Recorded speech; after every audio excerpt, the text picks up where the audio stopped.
Hello students, welcome to Mastermind channel. आज हम करेंगे क्लास 12 मैट्रिसेस चैप्टर वर्कशीट 3.4 का फर्स्ट क्वेश्चन। इसमें क्या है, matrices A and B will be inverse of each other. सबसे पहले इनवर्स का कॉन्सेप्ट समझेंगे कि इनवर्स क्या चीज है। देखो एक एग्जांपल से समझते हैं। अगर हमारे पास यहाँ 4 है, अगर हमारे पास यहाँ 4 है, आप बोलोगे कि अब 4 को ना ऐसी चीज से मल्टीप्लाई करो कि यहाँ 1 आ जाए। 4 को ऐसी चीज से मल्टीप्लाई करो कि यहाँ 1 आ जाए। तो आप बोलोगे कि मैम 1/4 से मल्टीप्लाई कर दो। जी हाँ, 1/4 से कटिंग करेंगे तो 1 आ जाएगा ना। ठीक है जी, तो हम बोल सकते हैं 1/4 इज इनवर्स ऑफ किसका होगा, 4 का।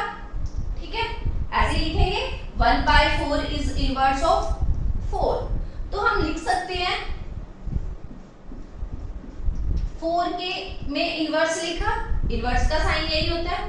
अब चीज समझना, यहाँ 1/4 है, यहाँ 1/4 है, यहाँ 4 की पावर 1 है। ये तो चीज हमें पता है, जहां कुछ ना लिखा हो तो वहां पावर 1 होती है। ठीक है, अब ये ऊपर जाएगा तो क्या बनेगा, किसमें चेंज होगा, 4 की -1 यानी कि 4 का इनवर्स।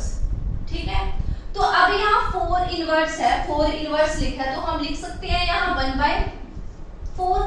यहाँ तक क्लियर है? ओके, अब एक और इसी के साथ के एक और एग्जांपल लेके देखते हैं। जैसे अब हमारे पास 1/4 है, 1/4 है, हम किससे मल्टीप्लाई करें 1/4 को कि हमारे पास 1 आ जाए। तो ऑब्वियसली 1/4 की किससे मल्टीप्लाई करें, तो 4 होगा। ठीक है जी, तो अब हम क्या लिखेंगे, क्या लिखा जाएगा, 4 इज इनवर्स ऑफ किसका, 1/4 का। क्लियर यहाँ तक? अब देखना, तो अब लिखा कैसे जाएगा इसे, 1/4 की इनवर्स इज इक्वल टू किसके होगा, 4 के। ठीक है, ये था सिंपल, डिजिट्स में था। अब यहाँ मैट्रिसेस की बात हो रही है तो अब मैट्रिक्स में लेके चलेंगे, कैसे समझना। अब यहाँ a b is equal to i है। ठीक है, a b is equal to 1 तो ले नहीं सकते, मैट्रिसेस में क्या लेके चलेंगे, i मींस आइडेंटिटी। क्लियर? अब इसे कैसे लिखा जाएगा, b इज इनवर्स ऑफ किसका, a का। ठीक है, तो हम बोल सकते हैं a inverse is equal to b। क्या लिखा है, a inverse is equal to b। अब समझना, यहाँ क्या लिखा हुआ है, a and b will be inverse of each other, मतलब ऑपोजिट है। अगर a किसके इक्वल हो सकता है, b इनवर्स के। ठीक है, ये मतलब या तो a इनवर्स किसके इक्वल हो सकता है, b के, या b इनवर्स किसके इक्वल हो सकता है, a के। यही चीज लिखी है ना, inverse of each other, inverse एक दूसरे के ऑपोजिट है। अब एक और कंडीशन, अगर हम उल्टा लेके चले, ba is equal to i। ठीक है, तो हम बोल सकते हैं a इज इनवर्स ऑफ किसका इनवर्स है, b का। क्लियर यहाँ तक? अब हम लिख कैसे सकते हैं इसे, b inverse is equal to a। वही चीज आ गई, यहाँ क्या लिखा था, a inverse is equal to b, यहाँ क्या लिखा है, b inverse is equal to a।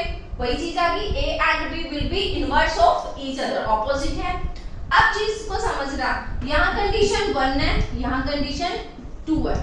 ठीक है, अब फ्रॉम 1 एंड 2 से, फ्रॉम 1 एंड 2 से क्या लिखा जाएगा, फ्रॉम 1 एंड 2 से। देखो राइट हैंड साइड दोनों की सेम है ना, आई है, तो हम बोल सकते हैं a b is equal to b a is equal to i। यही चीज बनेगी। अब ऑप्शन देखते हैं, अब कंडीशन देखते हैं, इनमें से फर्स्ट क्वेश्चन की कंडीशंस क्या दे रखी है, कौन सी हमारी ओके है, करेक्ट है। a b is equal to b a is equal to i, कौन सी है, 4th नंबर की। यही कंडीशन आ रही है ना हमारी, यानी कि फर्स्ट क्वेश्चन की हमारी कंडीशन कौन सी बन रही है, 4th। ओके, 3.4 का था ओनली 1 क्वेश्चन। अब चलेंगे 4th चैप्टर पर।